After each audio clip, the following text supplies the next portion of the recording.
King'io wach mar chike mag yor pesa mag yiero en gima ber kabisa. To nyoko penjre penjo moko ni ang'o momiyo chikni noketi. To apani owadwa wacho maler kabisa. Bende wameda meda kanyo. Ni nyaka achiel wakony josiasa wa. Ng'eyo ni tichomo kanye idhi tiyo gi pesa machal nade. Mondo ng'ama dwaro telo bende obed kong'eyo ni mae e chal mar siling midhi dwaro ka samo chupo ni kori chung. King'i aseng'iyo schedule nasome nyoro to nang'i properly tayudo ka nitie kuonde moko mabet en gi nyao. But mano to kono bende wacho kanyo. Yes. But mana awiye. Ka giketo for example ni Kabondo Kasipul kuma wuokie ni mbunge kata jochung' no bende spend 19 million kende. Mano pesa mathin saidi. Nikech mano geche adek kende. Mano nyanya giche adek. Mano pok ichako pok iketo fiwe.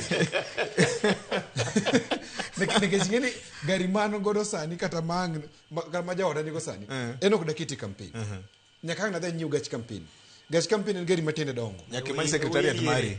Ma yewiliere. Nyaka many secretariat mari.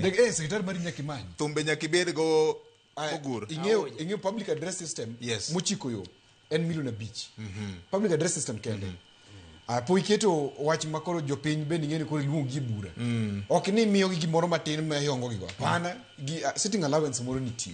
Nikech we puothe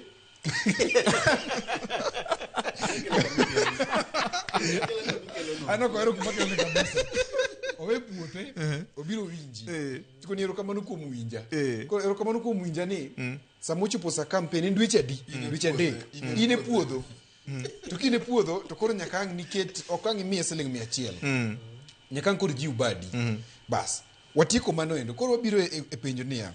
Ni ang'o momiyo IEBC kama parliament nikech Election Act of 2013 emoketonwa chik mar implementation ne oketi. En ni siasa ni chalo gi odi. Siasa u chalo gi odi. Kiweyo for example VOJ e odi kacha. Ni in kichiewo gokinyi to jaber onyiewo law making neno to law ni ochalo law mar siling 80,000. To yuto ni to koyieni nyiewo ne law mar 80,000. Gimoro nyalo dhi marach e ot ka.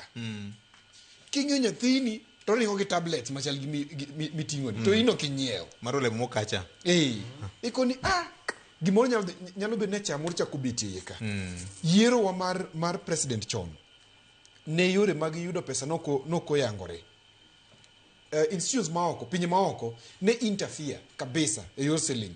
Nikech kwa mfano chakre ndalo jirongo iyudo ka pesa mane obedo otim okelkani jirongo gi no print pesa 500 moketho inflation, oketho stability mar pesa ma Kenya. Omiyo mondo wa stall kik wabed gi weche ma chando economy nyaka wakuong waket chik ni pesa ma oko nyaka beni odonjo kamoro mochiko yo. Namba 2 serikal kija serikal ngi jo serikal to nigi daf. Ok ginyal timo nango tiyo gi pesa nigi biro go and do influence. Omiyo IEBC oketo chik to ber. Kamo ber na gomo loyo en ni dhano wacho ni gino ok nyal timore. Owadwa ogweno gini nyalo timore. Gika ka odhi timore en ma ni nyaka IEBC enforce implementation. Kendo giketo ni jochung' moro amora, jochung' pok ong'e gini. Dweche auchiel kapok oromo yiero nyeket committee matayo omenda ni e yo mochiko yo. Dweche auchiel. Committee ni nyaka yaw account ma dedicated mar campaign. Mangiso ni ok anyalo operate from core M-Pesa na. Nyakoro pesa koro kata gwene maketo in charge to ne makoro aoro ne. Account is it well defined by the regulations? Because account can also mean Karamana M-Pesa is also an account. Yes, it is well defined. A mobile wallet. Yes, it is well defined. Ken mobile wallet nyaki declare ni mobile wallet. Yeah, bank. Most important onegiawe bank. Ingiso IEBC ni mae e account wa. Yes. To account ni ema receive pesa. To hapa na wado sawacho maber. Ni pesa moyo 20,000 cha to ko nyaka digne ngo.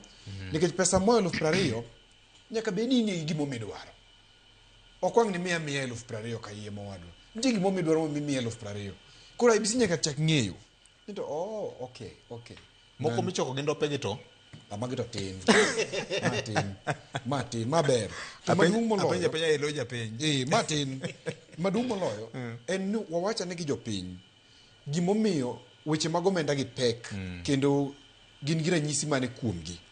En ni sama ja siasa ineno ko spend pesa moheo ma IBC oseto to bed kichako ng'eyo ni gimodwaro ok en tiyoni nikech ki spend jasiasa for example mbunge kata mana wach ni governor aneno ka governor ma Kisumu Migori chwane ne kacha chande governor ma Kisumu Migori Siaya is the cheapest 50 million Kisumu 61 Homa Bay 61 I think Migori ni 53 or 63 yes. Somewhere there governor ko kadho spend that amount of money salary ne nyaka teach room in about 60 million msara ma governor yudo koro ko spend more than 60 million ngiso ni pesa ode duoke e yo moro to kingi kwa mfano governor so makaluogi kiwa gata Rubin sani kuma uwe kumwae ile na campaign lo bende mbele ibo neno gimo matimore VJ ni jok mamiyo jo siasa tiyo gi pesa mang'eny kabisa gin jo piny mane dir mar wach nigi samana na dhi kamoro kata sama governor odhi let's say Kabonyo Kanyagwal to en rally mar Daniel Fadek dwane migi nikech gibiro ka gitarajia ni migi mo matin onego bedie kaka mar Sifuna cha ni jasiasa ko biro to choko ne balang to ngise ni owadwa imbe kawe ma iringgo ke ok ni warito ni ene momiyo wasate nikech mano endo katol kalau mano endo emomiyo elections di malo to IBC neno niya ka jasiasa spend pesa mang'eny odhi tiyo marach gi resources mag jopiny odhi tiyo marach gi resources nikech sama spend 60 million adhi dwaro 60 million nyakoloko hala koro odhi kawo time mang'eny koloko hala gima duong' ni onge ng'ama dang' bed thuolo mar miya pesa ne mochuro ne loche onge ng'ama nyalo ma onge gimogeno yudo in return onge ng'ama nyalo miyi wan era Ramogi FM gi Ramogi TV okinyi makono erokamano Nyasoro Muna Tito Kafaya kuom